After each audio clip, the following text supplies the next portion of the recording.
The day I was humiliated, I lost everything I thought mattered. I was just a boy then, naive, eager to believe in the sanctity of family, in loyalty, in love. But betrayal doesn't announce itself with a warning. It strikes when you least expect it. And mine came crashing down on my sister's wedding day, a day I had dreamt of for years. I remember walking into the church, the air thick with anticipation, the scent of flowers and polished wood. My sister's smile was radiant, her happiness contagious. I was supposed to be proud, to feel joy for her. Instead, I carried a secret weight, an unbearable truth I'd uncovered just days before. My father, the man I'd looked up to, the pillar of our family, had been sleeping with her fiancé, the woman who was about to become my sister-in-law. The betrayal was a knife through my chest. How could he? How could she? Every fiber of my being screamed for justice, for truth. But I knew what I had to do. I had to expose them. Not just for myself, but to shatter the lie they'd been weaving, to strip away the illusion of loyalty they had sold to everyone. As the ceremony reached its peak, I stepped forward. My heart pounded like a drum, my hands trembling. But my resolve was steel. I pulled out the microphone they'd prepared for the vows and turned it on them. Silence fell like a thunderclap, all eyes fixed on us. With a voice that cracked but grew stronger, I revealed the affair. I told the truth they'd planned to conceal until the moment they thought they'd be celebrated, at the wedding. I spoke of the clandestine nights, the stolen moments, the betrayal that had shattered my world. I saw the shock ripple through the crowd, the disbelief in their eyes. My sister's face twisted in horror, her dream of a perfect day dissolving before her. And then I did something they didn't expect. I took control. At everyone, at the break-in faces, and I declared, this isn't just about my pain. It's about loyalty, honesty, and integrity. I refuse to be silenced or discarded because of their lies. I am not the disgrace they tried to paint me. I am the truth. That day, I turned their planned celebration into a battlefield. I didn't just walk away broken. I walked away free. I knew then that I had to leave.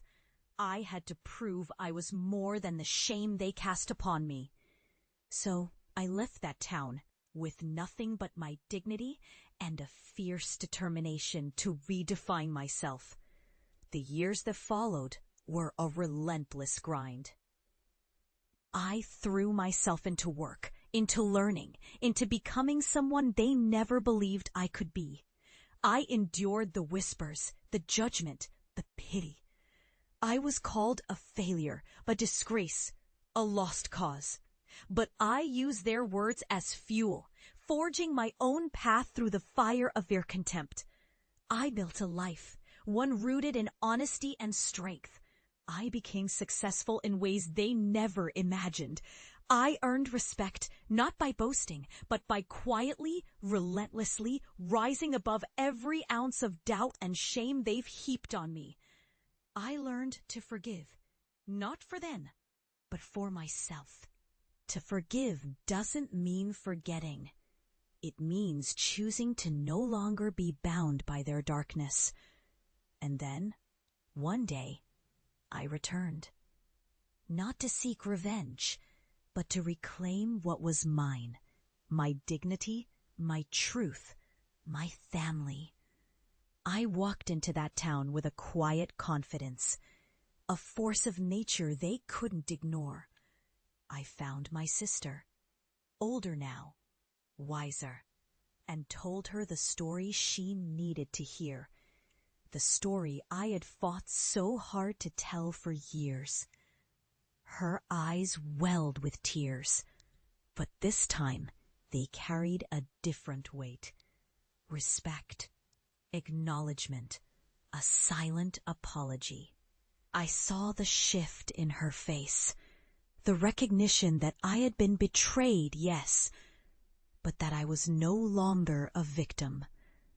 I was a survivor, a warrior. Standing before the family, I didn't need to shout "you demand." I simply looked at them, at the faces that once doubted me, that dismissed me as a failure. I let my silence speak volumes. I had become someone they couldn't ignore, someone who had turned pain into power, chaos into clarity. In that moment, I realized that revenge isn't about retaliation, but about reclaiming your narrative. About rising from the ashes of betrayal and say, I am still here. I am stronger than your lies. I am the embodiment of resilience. The truth I uncovered, the humiliation I endured, became my armor. It fueled my ascent. And now I stand before them, not as a broken boy, but as a testament to the human spirit's capacity to endure, to forgive, and ultimately to triumph. This is my story of poetic justice, of betrayal that ignited my fire and led me to become unstoppable. Because sometimes the greatest revenge is simply living your truth, unapologetically, fiercely, and with unwavering